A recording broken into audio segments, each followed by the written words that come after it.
guys, it's Mel. I'm back with another video, and today I'm going to be reviewing the I'm Glad My Mom Died by Jennette McCurdy. I know I'm late. I figured this would be a great book to start off the 2023 year with. As part of my 2023 reset goals for the year, I wanted to read more books, so I'm definitely glad that this was the first book of the year that I decided to pick up. So it took me about a week to get from front to back. This is definitely one of those books that it's hard to put down. You literally get lost in it. So I was definitely happy with this book. Definitely a 10 out of 10. But yeah, let's get into the review.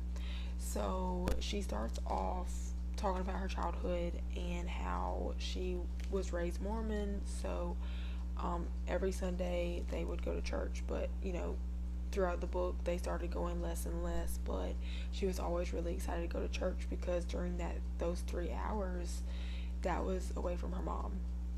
Her mom, Deborah, wanted Jennette to be an actress because Deborah could not be an actress herself because her parents wouldn't let her, so she forced Jennette to go into acting. She also expressed that they had financial struggles as she was growing up as well, so with her taking part in acting, that would have relieved them of their financial struggles. Um, so yeah, that was number one. And number two, she opened up about her eating disorders as well throughout the book, which she struggled a lot with anorexia and bulimia. It started off with anorexia and then it went into bulimia. I just think that's crazy that her mom introduced her to calorie restriction at such a young age, and literally joined in with her on the eating disorder and like would share meals and everything. Like, I thought that was so crazy. And Jennette had no idea. She didn't know what any of these things were because she was so young, and her mom literally controlled her life, controlled everything that she did. And literally she couldn't even take a shower by herself. Her mom was giving her, breast and vaginal exams. Like, it's like she had no voice. And during the time she was acting, she did say that she liked writing more than acting because she wrote something that she wanted her mom to read. It was like a playwright, and her mom was not having it. She wanted her to be an actress. And that's just honestly insane to me, that her mom controlled her like that. And even um, after the seasons of iCarly, and it was between seasons, her manager told her that it would be a good idea to release music, and then that's when she started her little music career.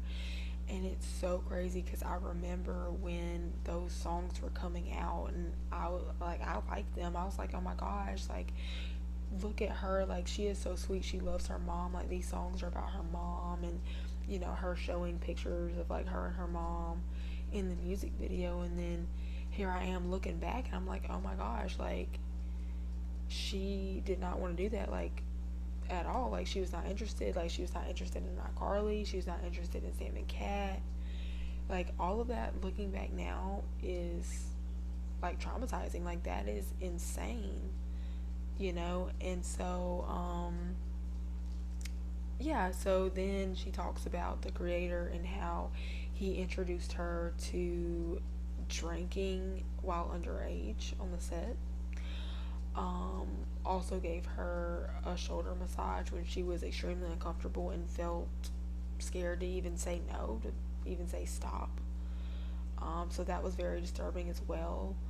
Um, and even she talked about Ariana Grande whenever she was filming Sam and Cat, because Ariana Grande, obviously her music career took off and she was very successful. She is a very successful, music creator, music artist.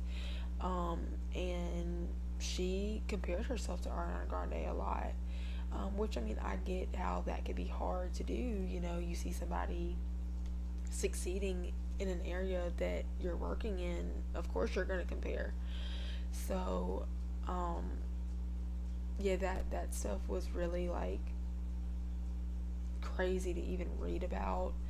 Um, I'm glad that she opened up about going to therapy for her eating disorders. But she didn't go to therapy until after her mom had died in 2013. Um, and so I'm glad she was able to reflect and look back and see that, yeah, she does miss her mom, but she hates the things that she did to her, like forcing her into acting, the, the vaginal and breast, exams, her controlling her life, controlling what she ate, calorie restriction, basically like what she did. Like, yeah, and then she didn't even find out until after her mom died that her dad really wasn't even her dad, like her real dad. So then it all made sense in her mind to where it's like, wow, like, okay, I get it to why my dad wasn't there. Like, he was absent most of the time because Deborah was kicking him out for, all these types of things. And, he just didn't seem interested. And now she understands why, because he knew that he was not the father to Jennette and her brothers. And Mark, which was her dad, but not really, told her the name of her actual biological father, and she went and met him, but they didn't even stay in contact, and so that's sad. But I'm glad that she at least knows the truth now about, who her real father is, and she's able to reflect and, know that, yeah, she loves her mom, but, her mom was, like, toxic in a way, like, with the eating disorders and forcing her to do acting. And so as the book was coming to an end, she's sitting at her graveside of her mom, and she's reading the tombstone, and, she's kind of getting upset because of the adjectives that were describing her mom, because she's like, who really was she? She wasn't these things. And she never went back after that. And so I definitely applaud her for being so real and so raw in this book. Like, this was definitely an eye opener for sure. And it definitely makes you open your eyes and just see that, people on the screen aren't as happy as they seem, like, looks can be very deceiving. And Jennette was definitely one of those cases. And I'm so glad that she no longer does acting, because now, she's able to finally live her life for her. And I'm so happy that, that she was brave enough to speak out and share her experience with her mom, like, about her mom being so controlling and so overpowering. Like, I just couldn't even imagine. But definitely, if you haven't already, you need to pick up a copy of this book and read it, because this was literally a must read. So yeah, thank you guys so much for watching. Please tell me if you've read it or not, or if you're interested in reading it. But yeah, definitely a 10 out of 10 in my book, and I'm so glad that I took the time to read this, because literally 10 out of 10. But tell me what you guys think in the comments, and I will see you guys later.